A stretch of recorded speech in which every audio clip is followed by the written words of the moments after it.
আমার কচুর লতি চিংড়ি মাছ দিয়ে তৈরি।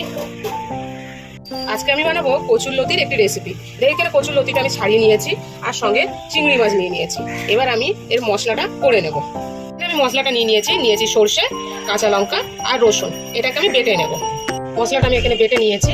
এবার আমি এগুলো সব মেখে নেব। এখানে আমি একটা পেঁয়াজ ঝিরিঝিরি করে কুচিয়ে নিয়েছি। চিংড়ি মাছটার মধ্যে দিয়ে দিলাম। বেটে রাখা মশলাটা এর মধ্যে দিয়ে দিলাম। এবার দিলাম হলুদ,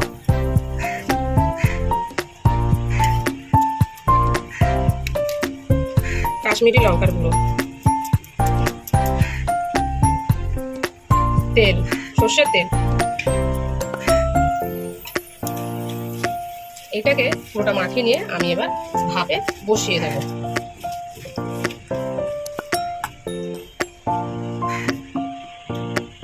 এটা আমি পুরোটা এবার কড়ার মধ্যে দিয়ে দেবো।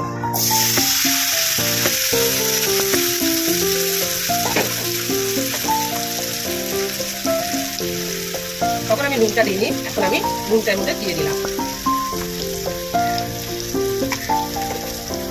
এটা আমি একদম কম আছে বসিয়ে দেবো ঢাকা দিয়ে।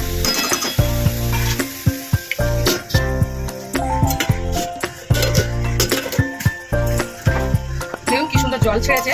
এটা আমি পুরোটাই জলটাকে শুকনো করে দেবো।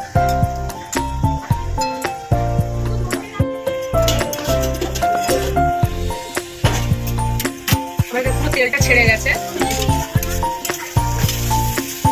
ঠিক এইরকম একদম শুকনো শুকনো হবে। কচুর লতি আমার একদম গলে গেছে। আমি একটু ওপর থেকে কাঁচা সর্ষের তেল দিয়ে দেবো।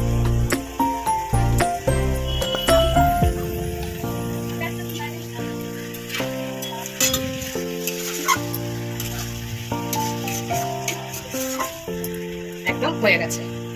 গরম ভাতে এরকম কচুর লতি দিয়ে চিংড়ি মাছ ভাপা থাকলে আর সঙ্গে কিছু দরকারই লাগে না, এটা দিয়েই খাওয়া হয়ে যায়।